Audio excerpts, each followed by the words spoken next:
Je te vois. Salut à toi cinéphile de l'extrême et collectionneur de l'extrême, et bienvenue pour ce nouveau retour de Vide-Grenier. Et je suis un petit peu fatigué. Ouais, parce que je me suis couché vers 1h, 1h30 pour finalement me lever à 6h pour être déter dès le début. Bref, on va commencer par le jouet que tu as vu sur la miniature en introduction. Extreme Dinosaurs. Ça fait très longtemps que j'en cherche à des prix abordables, là je l'ai eu à 1,50€, donc autant te dire que c'est pas vraiment cher.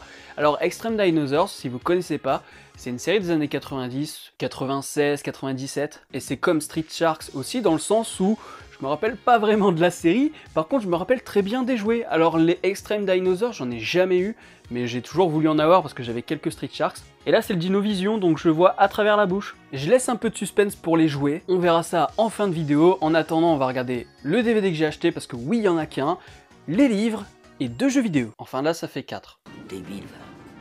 Speed, édition collector. Je l'avais déjà, mais dans une collection vraiment pas terrible, donc celui-là, je vais le revendre. Pour les reventes, lien en description. Et du coup, avec celui-là, je me dis quand même, il y a pas mal de bonus. En plus, le film est vraiment très bon. Ça va être super intéressant de savoir comment ils ont mis ça au point. Tortue Ninja, j'ai toujours pas le copyright, mais je chante quand même Tortue Ninja, parce que c'est trop bien, les ninjas. Désolé pour ce petit moment de malaise, mais en même temps, j'étais très content de trouver ça. Alors certes, ça parle des Tortues Ninja 3, qui reste toujours meilleur que les productions Michael Bay. Et donc ça te raconte l'histoire du film avec des images du film. C'est pas extraordinaire, mais je trouve que c'est un super objet à avoir chez soi. Le fantôme du Bengale. Alors si tu connais pas le fantôme du Bengale, il y a eu un film dans les années 90 avec un des gars qui joue dans Titanic, que j'avais un peu malmené dans une vidéo. Oh, wow. Je ne m'enfuis pas, Javel.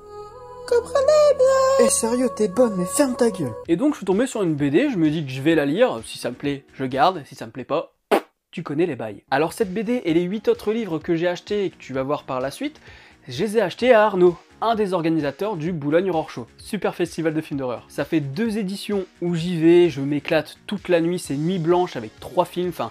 C'est vraiment génial quoi, pour tous les fans de films d'horreur. En plus, il y a des concours, c'est vraiment très ludique. Enfin bref, je te laisse regarder la page Facebook dans la description de cette vidéo. Aux frontières du réel, le dossier. Ce bouquin il est plutôt cool parce qu'en fait ça te parle de science par le biais d'X-Files. En fait ça t'explique que dans X-Files, il y a des trucs que tu ne crois pas nécessairement vrais et en fait tu te rends compte que après quelques recherches scientifiques, oui, en effet, ça existe. Ou alors au contraire, on t'explique que Roswell c'est bien du bullshit. Et tant mieux parce qu'avec ce genre de bouquin, on est tenté de croire qu'ils vont nous raconter n'importe quoi comme dans la série. Marvel Mangaverse, sauf que j'avais oublié que je l'avais déjà, alors ils sont pas exactement dans le même état, donc je verrai lequel je vais garder. Tout sur le Jeanne d'Arc de Luc Besson. Arnaud, je t'avais dit que j'étais pas sûr de l'avoir, et en fait, bah ouais, je l'ai déjà. Cannes et banlieue. Alors si je dis pas de conneries, c'était un événement organisé par la fondation Luc Besson. En fait, le principe, c'était de faire venir le cinéma dans la banlieue directement.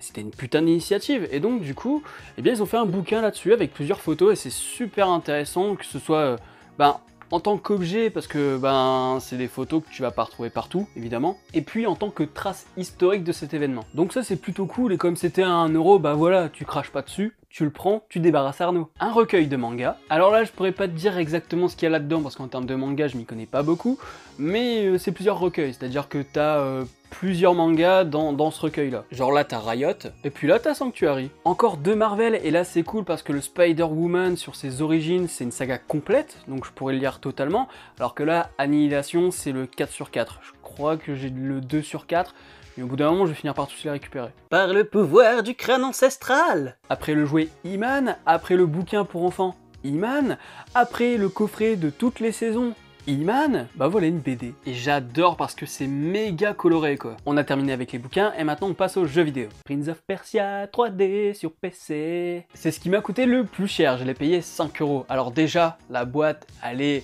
en quasi excellent état, je dis quasi parce que bon voilà, tu vois sur les bords, c'est un petit peu abîmé. Et là aussi c'est un petit peu abîmé. Et il est complet et en super bon état, les CD sont nickel. En fait t'as l'impression que en dehors du boîtier qui est un petit peu usé sur les côtés et encore pas beaucoup, t'as l'impression que le jeu vient de sortir. Un petit jeu Game Boy. Tu te demandes peut-être pourquoi j'ai acheté de la Game Boy et surtout ce jeu. Bah parce que j'ai acheté une Game Boy Color. Au moment où j'enregistre cette vidéo, je n'ai pas encore reçu la console, mais il faut savoir que c'est une Game Boy Color Pikachu, le même modèle que mon frère avait revendu il y a longtemps, comme la Nintendo 64. Du coup, bah moi j'étais frustré de plus avoir de Game Boy Color, donc j'en ai racheté une avec 4 jeux. Je ferai une petite photo quand je l'aurai reçue, tu verras sur les réseaux sociaux. Réseaux sociaux en description. Et faut que je te parle de ça. Tu te demandes certainement pourquoi j'ai ça tout seul. Eh bien en fait, c'est parce que il y a quelques semaines, j'avais acheté ce Power Rangers en brocante, et c'est là que tu vas voir que les gens sont merveilleux, c'est-à-dire que je passe dans les stands, et puis il y a une dame qui m'interpelle, et elle me dit « Monsieur, monsieur !» Bah oui, elle m'interpelle quoi. Donc elle m'explique que c'est à elle que j'avais acheté le Power Rangers, et elle me dit qu'elle s'est rendue compte qu'il manquait une pièce. D'ailleurs, moi aussi je m'en suis rendu compte en rentrant. Et du coup, la dame l'a gardé tout ce temps en braderie, en se disant qu'elle allait me recroiser un jour pour pouvoir me le donner. Donc merci madame. Thank you! Bon allez, on termine cette vidéo avec quelques jouets. Je suis Batman. Oui, je ne comprends pas le concept. je ne sais pas d'où sort ce Batman. Je ne peux rien te dire sur ce Batman. J'ai pas encore fait mes recherches dessus en fait. Je t'avoue que j'ai pas encore eu le temps.